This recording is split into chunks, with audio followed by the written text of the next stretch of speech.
بسم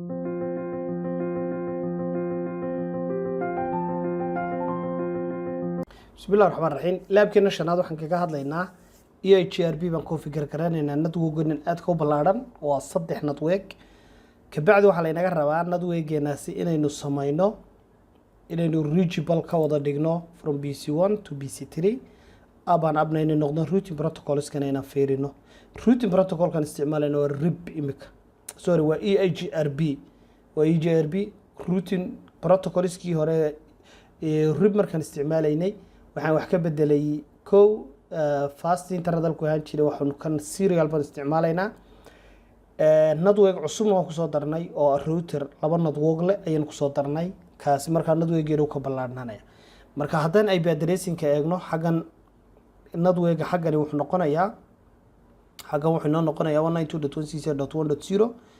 interface-ka router-ku waa 100 computer-kan halka u dambaysa waa 10 isagana waa 10 halkan iga qaad isaga kaniga koobiye 10 baa u dambaysa okay network labadoodan u dhaxeeya router waxa weeyaan 10.1.1.0 router-ka hore waa 1 portigiisa halkaas waa noqonaysa ka labaadna 2 bay noqonaysaa waa /24 dhinaca labada router 3 iyo router 2 waxa u dhaxeeya iyagana 20.1.1.0 kan hore uu noqonayo markaasi sida caadada inoo ahayd .1 kan dambana uu noqonayo .20 isaguna inoo noqonayo isaguna 20 ayuu sorry 2 buu inoo noqonaya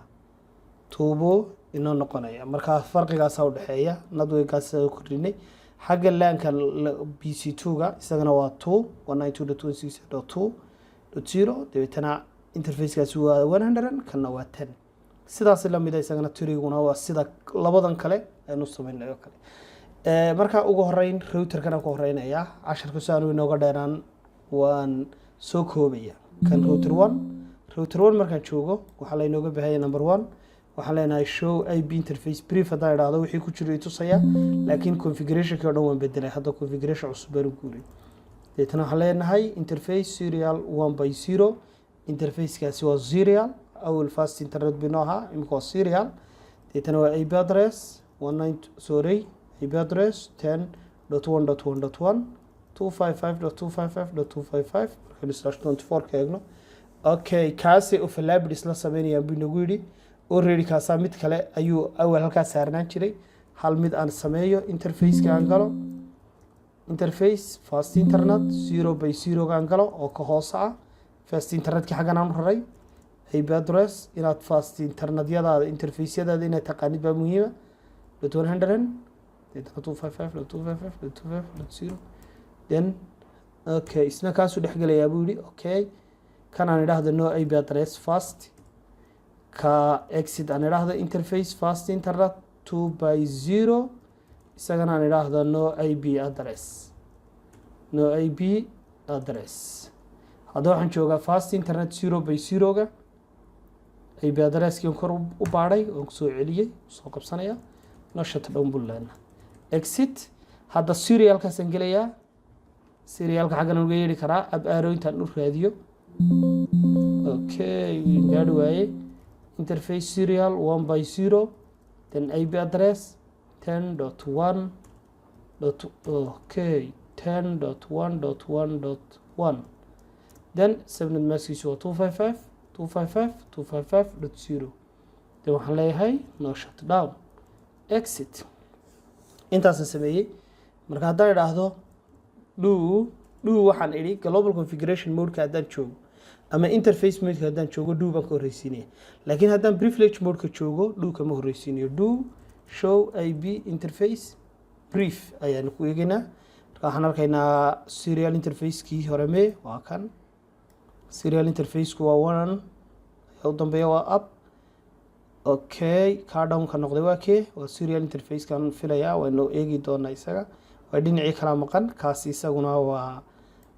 fast internet 2/0 administratively manually yes weeyaan okay kan isaga IP address-kan siiyo waa khalad kani wuxuu qaataa kani wuxuu wataa fast internet 0 weeyaan halka router-ka ka horeysa fiiriya fast internet 0 laba ay kala doormaya inaan intaan kan ka delete gareeyo dib interface-ka u soo geliyo oon idhaahdo tuuga igu xidh kaasa interface-kiisii imika haddaan eega routerkayga waxaan arkayaa inuu ab noqon doono yar ka bacdi inuu ab noqon doono show okay do show ab interface brief arowna waan ka soo celin karnaa marka waxaan arkaynaa inuu manually ab yahay kaasina inuu ab yahay okay aan ka baxo oon taga router 2gu saddex interface baa ku xidhan saddex interface oo kala duwan bay iga baahan inay badalaska siiyo kow waa kaa serial interface-kiisa fiiriya serial interface-kiisu waa 1/0 kaa ka hooseeyana waa fast internet 2/0 kaa ku xigana isagana waxa weeyaan serial interface 1/1 saddexdaaba inaan interface-yadiisa siiyo iga baahan ugu horeyn horta maxaa meesha igu jira ayaa muhiima show ab interface brief inaan ogaado maxaa meesha ku jira wii configure garaysan yahay kaasumaan bedelayaa oo serial interface-ka 1ka usoo raraya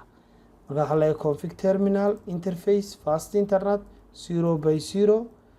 no ip address isaga ip address-kaasaan ka tuuraya waayo ip address-kaasi xaggana ku isticmaali doona interface serial 1/0 baan ip address-ka ku isticmaalaya awal saarnaa boortigaasi .255.255.255.0 then no shutdown exit interface kan wii configure garaysay uma baahni kaasaan configure garaynaya serial 1/1 baa la idhaahdaa ka ip address-kiisu wuxuu ka bilaabmayaa 20 inta kale waa isku mid 20.1.1.1 ayaan ka dhigaya waa 20.1.1.1 then 255.255.255.0 no shutdown then exit ayaa sii odhanaya intaa markaa sameeyo router 3-gaygaan tegayaa router number 3 ayaan tegay isagana waxaan odhanayaa config terminal interface-ka ay sheega muxuu ahaa serial 1/1 serial 1/1 then ip address 20.1.1.2 255.255.255.0 then no shutdown exit interface-kan isagana soo gal interface-kaasna fast internet-kiisu waxa weeyaan fast internet-ku ka qayb qaadan maayo communication-ka laakiin hadday ciladi kaaga timaado ood ip address qaldan siisid waxaad arkaysaa inaan kuu shaqaynin marka interface fast internet 0/0 then ip address 192.168.3.100 then 255.255.255.0 then no shutdown exit okay kaana waa dhammeeyey hadda markaasi communication ma dhici karaa weeya su-aashu haddaan ay bing halkan ka sameeyo raba halkaa inuu gaadho maya ma gaadhi karo haddaan kan kaa soo bingareeyo halkan soo gaadha dhahdo configuration hore igu jiray laakiin ma shaqaynayo inuu shaqeeyo maaha tusaalaha show ip interface show ip root aan idhaahdo show ip root configuration-ka hore igu jiray ee ribka waan ka saarayna config terminal waxaan leenahay router rib no router rib ayaanu leenahay dhan command-kaasaan soo koobiyeyna command saas ma loo helayd garaya kaagama baahna inaad koobiyeysid deetana kanaan imanaynaa no rib deetana do show ip root imika haddaan idhaahdo routerkii uu ka baxaya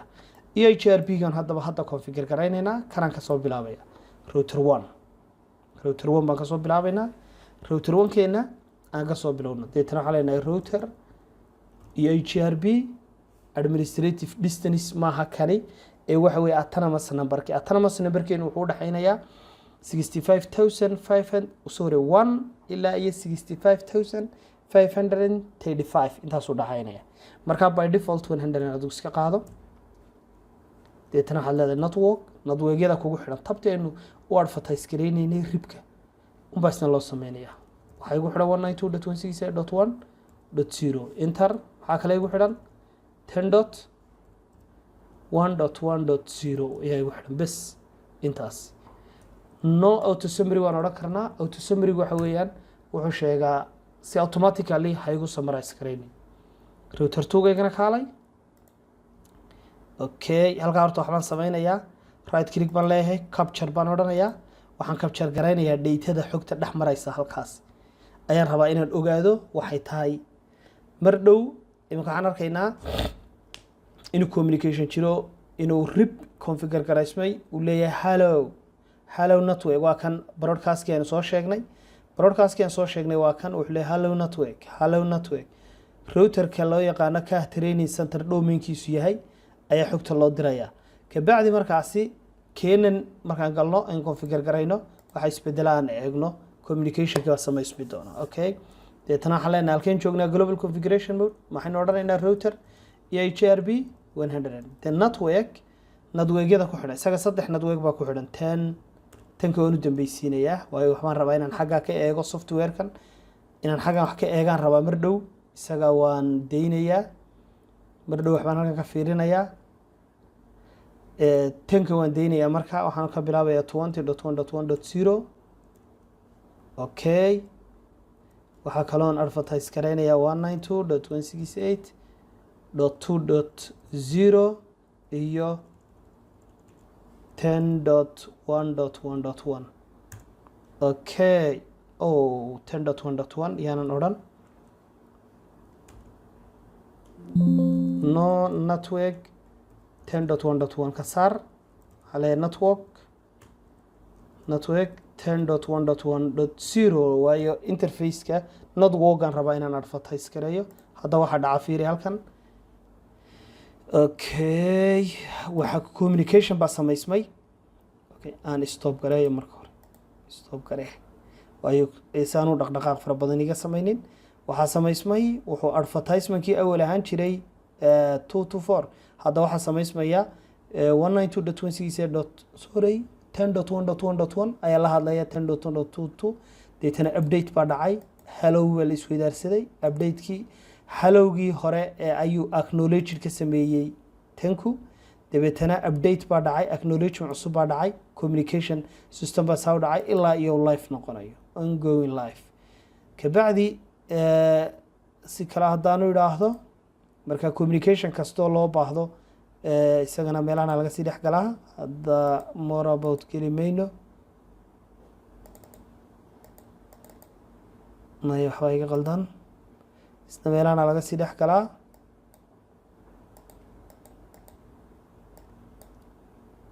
Okay, sidaan u soo durkiyo, sidaan u soo durkino. Okay, hagana soo durkino. Okay, communication waa kan source address-ka iyo destination address-ku iyo EIGRP routing protocol oo Cisco leedahay ayaan meesha ku arkaynaa.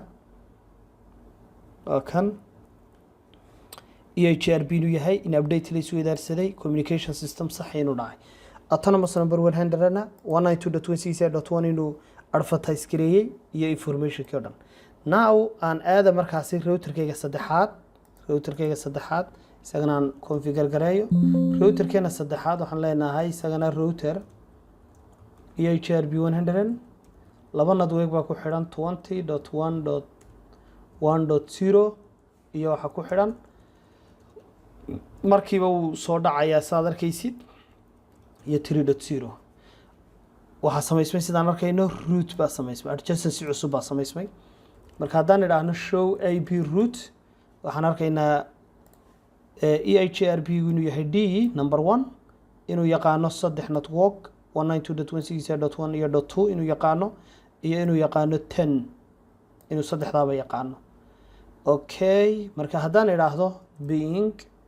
router-ka ugu shisheeya gaar 1.100 waa inuu gaadha, waa reachable. PC-yada configuration-kiisa idinkaan idin dhaafaya. marka interface-kiisa ayaan gaadhay. interface-kaasi waxaan ka soo biingareeyay router-kan,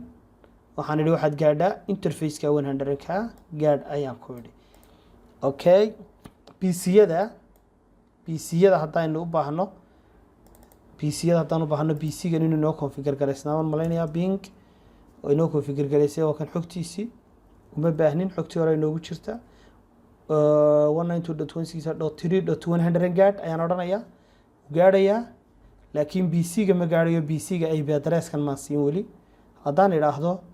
oo PC-go 10 gaadh ma gaadhayo markaa bc ga hortaan hal ip address ku tuuro aan dhahda ip 192.168.3.10 oo gatewaygiisu yahay 192.168.3.100 now waa mandatory inuu soo gaadho hadda markii dhowd waa gaari waaye waa ip address kuma saarnayn iminka laakiin waa inuu gaadho hadduu gaari waayo waana cilada ogaano you have seen that it is reachable waadiga arkay inay reachable yahay waadiga arkay hadda inuu reachable yahay marka mid kasta saas isku gaari karaa haddaan router 1kayga tago oon idhaahdo show ip route waxaan arkayaa isna inuu yaqaano 20 inuu yaqaano oo aan nadweega dhexe router 1 iyo router 2 router 2 iyo 3 isku xidhaya iyo labada nadweega 192.168.3.0 iyo .3.2.0 inuu yaqaano kan iyo kan dhinacaniga xiga inuu yaqaano marka nadweegaygii waa reachable haddaan u baahano show ip route EIGRP baad odhanaysaa shortcut si aad u aragtid inta routinka kugu jirta okay autonomous numberkii 90 waa kan halkan ku arkaysid autonomous number 90 mid kasta marar kale aan ka hadli doona xisaabtan kale waa xisaab calculation kani mar dambe aan ka hadli doonaa haddii ilaahay idhaahdo wabilaahi tawfiiq